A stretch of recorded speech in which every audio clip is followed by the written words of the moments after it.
Welcome to Business Innovators Radio, featuring industry influencers and trendsetters sharing proven strategies to help you build a better life right now. Good afternoon, everybody. My name is Debbie Horovich, and I'm happy to welcome you this afternoon to another episode of the Silver Linings Storycast.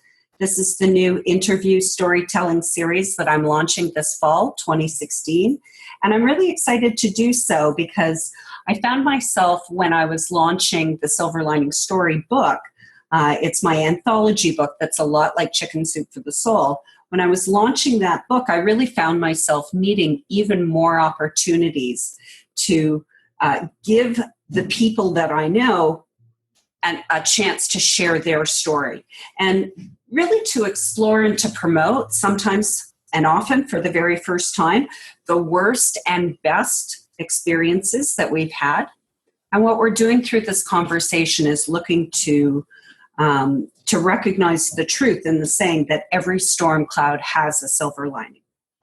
So today, I'm very excited to be welcoming my guest, Brandon Grosvenor, who is the CEO of Brand Grow Media.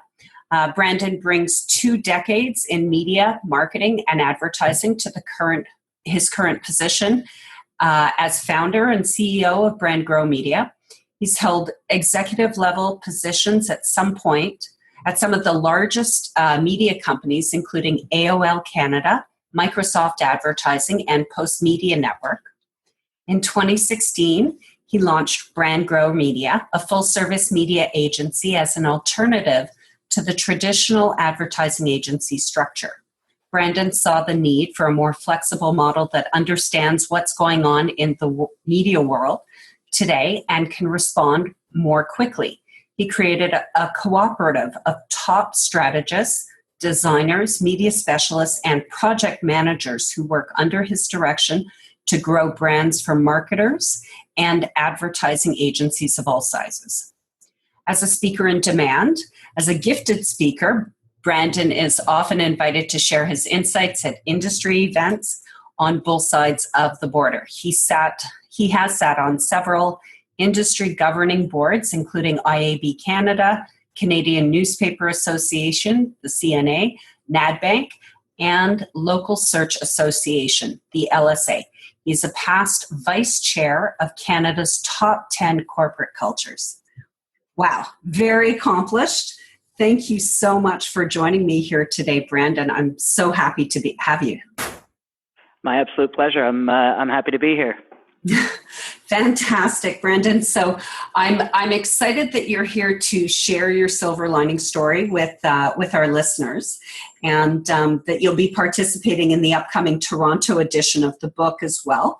But really, just to introduce yourself to the podcast listeners for today, can you tell us about your business, about Brand Grow Media, and really about the customers that you serve?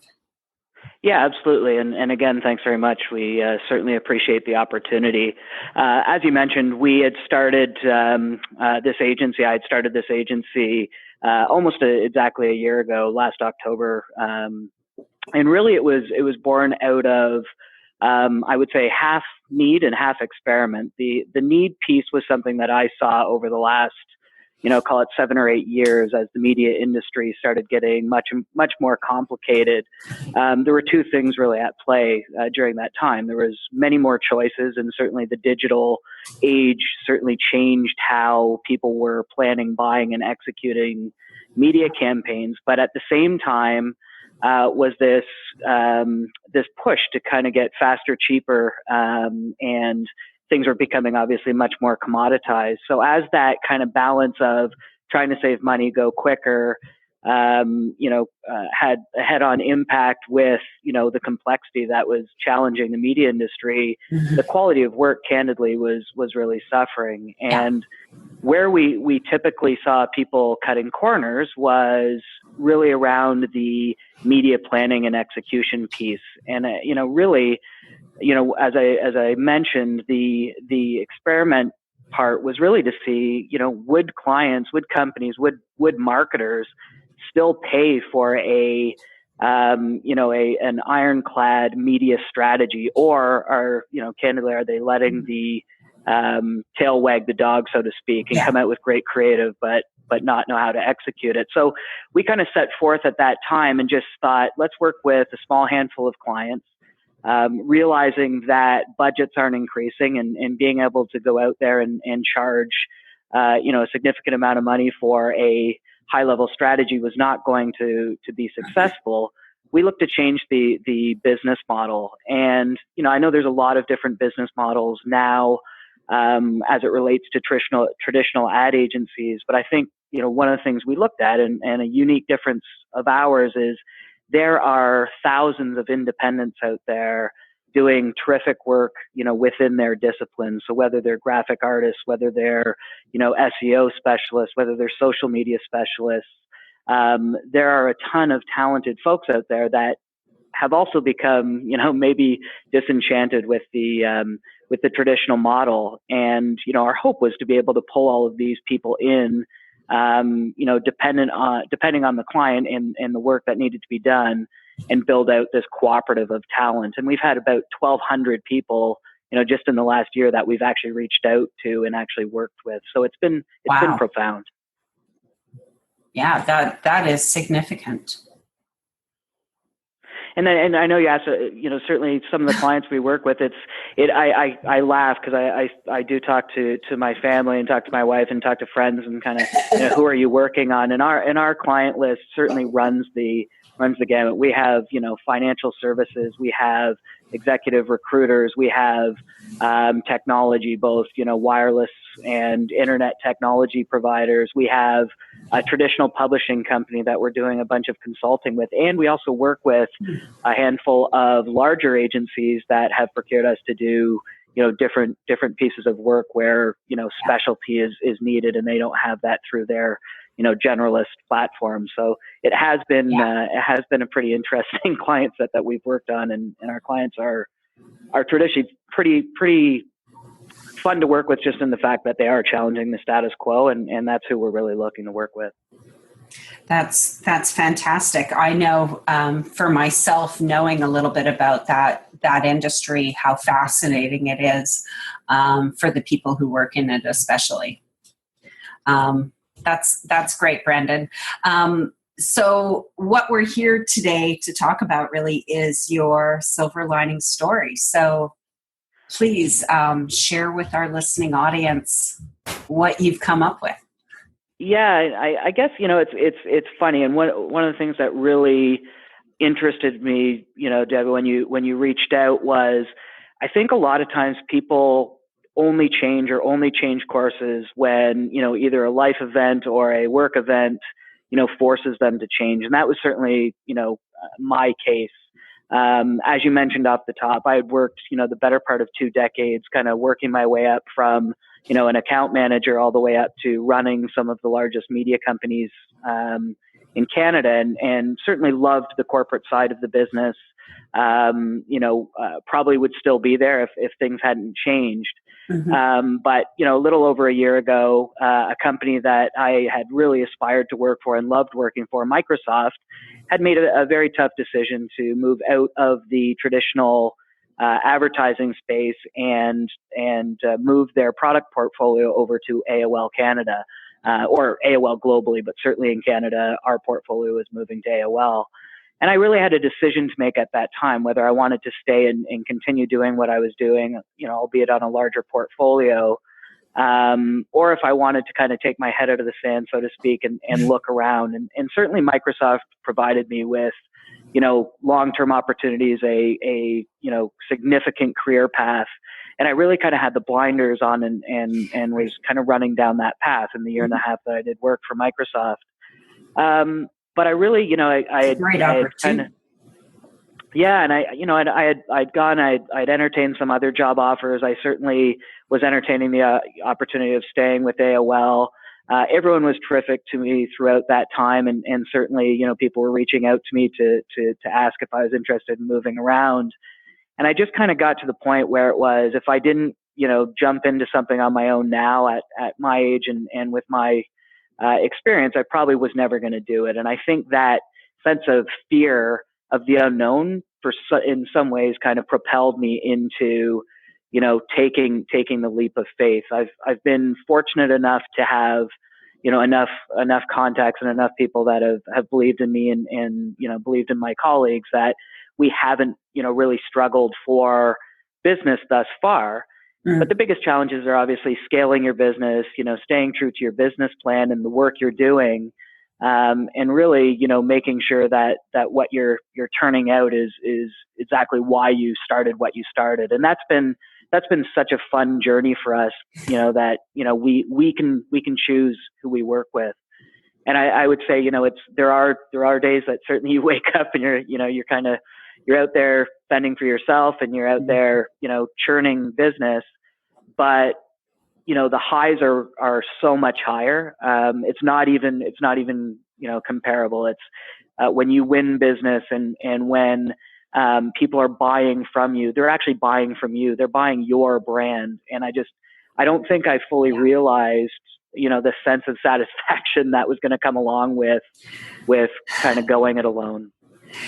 And previously you were primarily in sales was your role. Is that correct? Yeah. So, primarily in media sales is obviously a lot different than regular sales in the fact that you are, selling, marketing strategies. And certainly as I moved more and more into technology, you were, problem solving. But I would say the one real difference was, even though, my background is marketing and my strength is marketing, when you get into a sales role and you're selling marketing solutions, you're really selling from that unique perspective or from that unique value proposition of the company you're working for. And you're not selling yourself. You're not realizing your own value every single day. That's correct. And I think the most fun that we're actually having is that we're now, platform agnostic. We're media company agnostic. We are now completely building the best strategies across all forms of media for our clients. And the thing that really excites me is, the people that we're working with and the people we have in the room and the people we bring to the table on behalf of our clients. They would never be able to afford all of these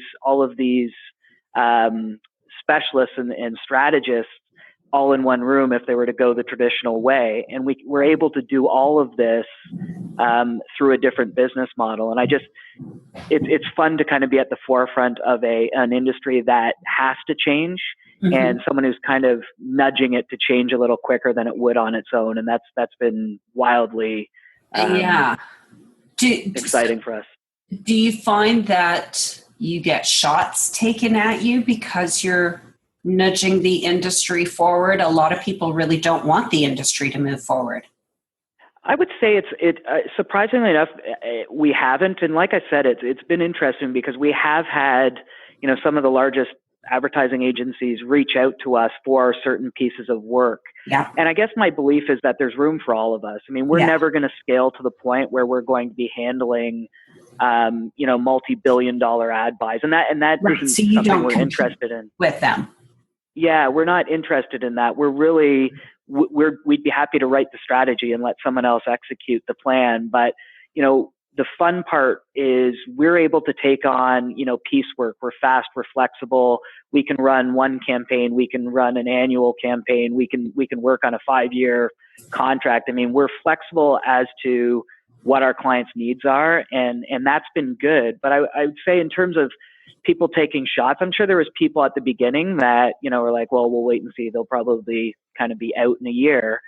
And I wouldn't say that, this is the most sustainable or stable business to be in, but not an unfair judgment. Yeah, I think my belief right now, Debbie, is it's really what you put into it. Yeah, totally. And I just, I've seen there's a bunch of different models that are working right now. I would say we've not won some accounts because of the uniqueness of our model. So being completely candid, we've pitched, I think in our early days, we had the aspiration goal of pitching some fairly large pieces of business. And we lost a couple right out of the gate, getting, to the final stage and then just losing, based on our model or the belief that, hey, can they handle something of this size and scope? Right, which but that helped us learn. Disappointing, but you have to get through those in order to be able to get those same types of accounts now. And you're absolutely right. We actually had lost two, and rather than retreat and kind of hang them up, we actually used a lot of that learning in a subsequent pitch, and the subsequent pitch was for a much larger piece of business, and we've won that. It's a North American account that's got lots of arms and legs. So it's been terrific. It's there's certainly no 2 days look the same, which is wildly exciting, but we're able to dictate and drive into the areas that we want to work in. Yes. Very good. Was there more Silver Lining story that you wanted to tell? I've got some questions that I want to ask.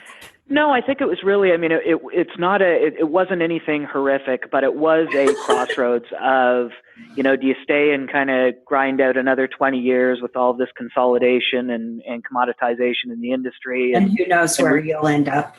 That's right. And so I decided, new baby at home, new house, to also jump in and start a new career. So I guess I'm not scared of change, I guess you would say. That's phenomenal. I think that what do they call it? The optimism of entrepreneurialism. We believe that we can change the world, and that belief is required to actually be able to do it. So, and it's true. But tell me about your partner at home. How did they take your considering this, this crossroads in your? Yeah, well, it's funny because we at the time we had a 6-month-old at home, and certainly my wife's a teacher, and was contemplating, do I go back to work? Do I not go back to work? And I would say that overwhelmingly, both my wife and my family were very supportive. I think, it was telling because I actually, true story, I went on a fairly high level job interview. It was that you kind of that out of body experience where you're actually watching yourself perform in this interview. And I was actually, telling myself, this is where you're supposed to be turning it on and close the deal and get this job. And the whole time I found myself talking myself out of wanting this position and actually, answering questions that, may have been considered, a little bit standoffish. And I got home and sat down with my wife, and I just said, I just, my heart's not in it. I don't think I'm ready to jump back in. And we just kept talking about, hey, what if we did this? And what if I did this? And I think once we got to the point of, I think this can work, it was nothing but support from her and from my family from that time on. And it's been great ever since. That's amazing. Tell me about the first steps that you took. So when you made that decision, okay, I'm going to start doing something. Yep. Did you decide to quit job hunting completely cold turkey and stop looking at what's my marketplace value for other people to hire me? Mm-hmm. I did. I completely stopped looking. In fact, I didn't start looking even when the news with the merger came down. I mean, I think, given the candidly at the time, I probably would have stayed without AOL and worked on the portfolio for a while, and then just kind of saw what came in. I wasn't in the headspace to really want to jump into something different. So once I had made the decision, I would say I made the decision. So the merger kind of happened in July. I had made the decision, I would say probably by mid-September, that I'm going to try and do my own thing. And at that time, did some stealth work and just called around to see what the appetite was. And then the day we kicked the doors open, we had a couple clients we were already working on. So that certainly helped bootstrap kind of our rapid growth. Totally. Now, do you have an office space or do you work from home now?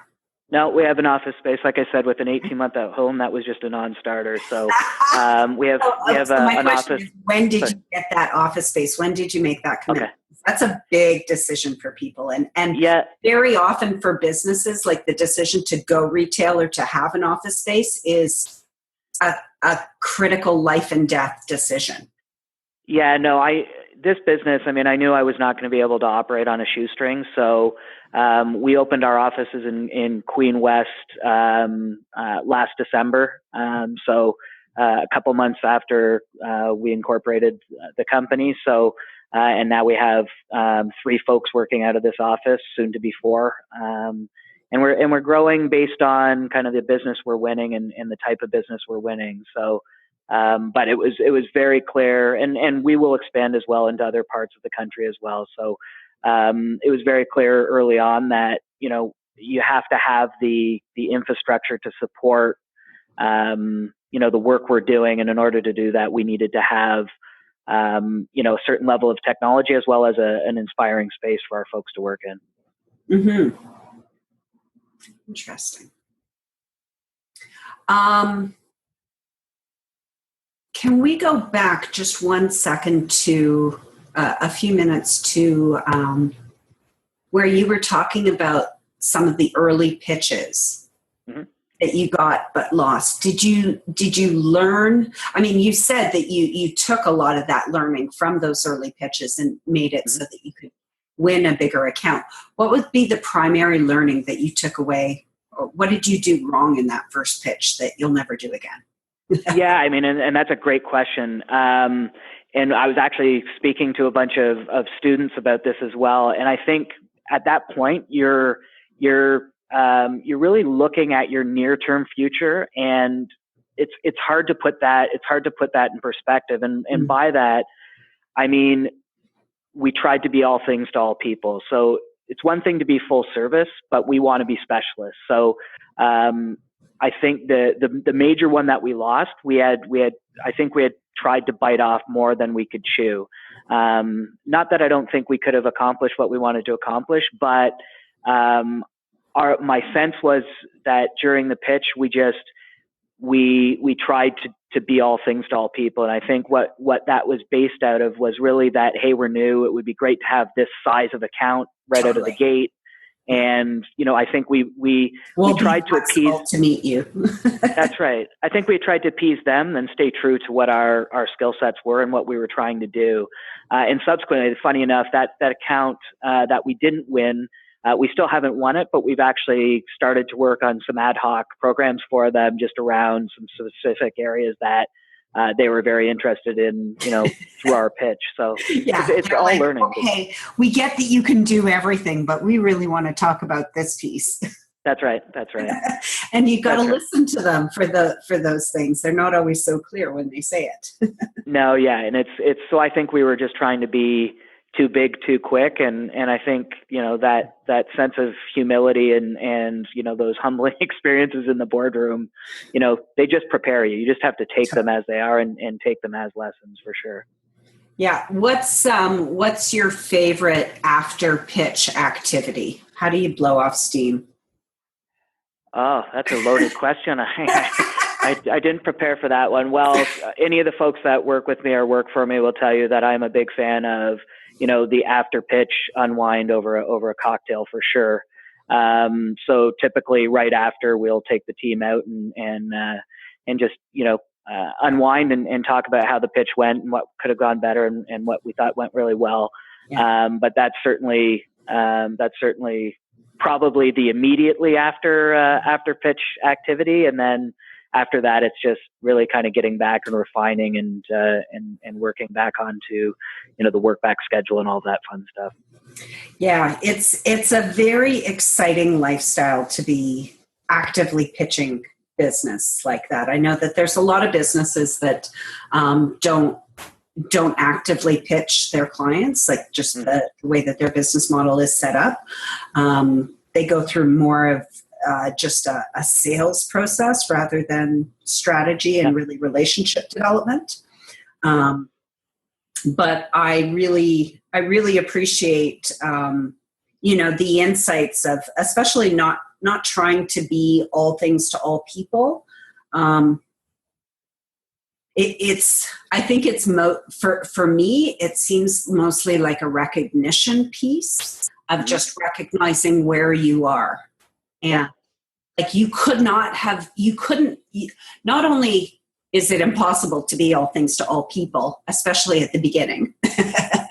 But it would also be almost impossible at that point to have a refined message and to have clarity around your core capabilities at that point. Yeah, and I think that sense of fear is, anybody that knows me would tell you that I'm definitely a kind of get things done type of guy, and I certainly, that's where I become nervous and fear takes over when I feel like I haven't, or things aren't done. So, I've had the privilege of working with, some super talented people as we launched this business, and, getting out of the gate and getting your credentials deck done and getting, when you go into your first pitch and people ask, hey, well, what other clients have you worked on? I mean, those are the nerve-wracking kind of hand-wringing things that you have to get over. And how did you answer that at the time?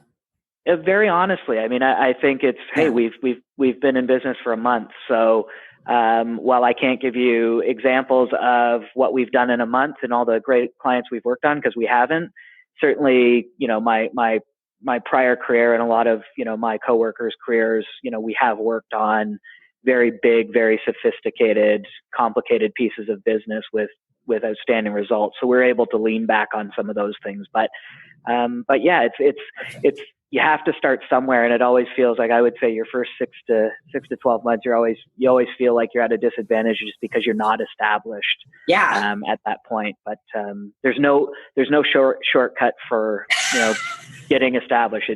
Time is the only thing that that can help you build that. I used to describe it like I felt like I was being pushed forward while I was blindfolded. So I was kind of resisting, but I was being pushed forward by, fear and drive and ambition and creativity. But at the same time, everything that I was doing, I was trying to do for the first time. Yep. And establish it for my business so that I wouldn't have to do it again, or establish it as a skill set for myself so that I don't have to go through the learning curve again. Mm-hmm.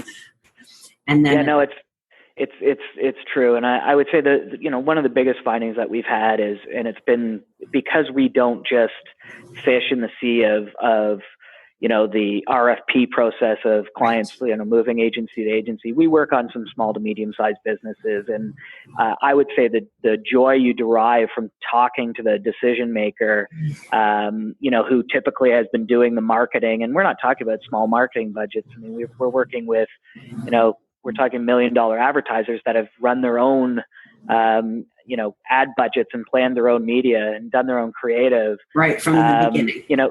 And off the corner of their desk. I mean, it's not their core competency. And when you're able to actually, provide them with a level of service and with results that, delight them, that is, I mean, there's probably no greater satisfaction than you can take.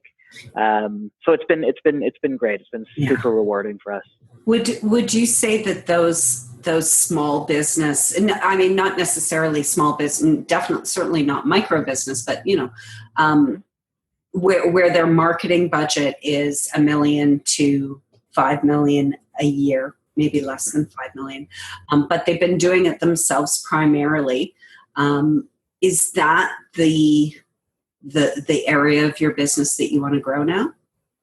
Yeah, I mean, I would say because it isn't cheap to market yourself, and I think there's this belief now in the new Google world that it's as simple as setting up your own AdWords account and anyone can be a marketer. But anyone can spend their money that way. That's right, and to varying results too. But Google will take your money every single time. The results will vary. They're more than happy to, but I think right now we're in this kind of, we've just found that our sweet spot typically is the marketer that's underserved or not served by the big agencies because it obviously doesn't fit their business model, right? And the quality of work that they'd be able to churn out for a business of that size is not going to benefit that client.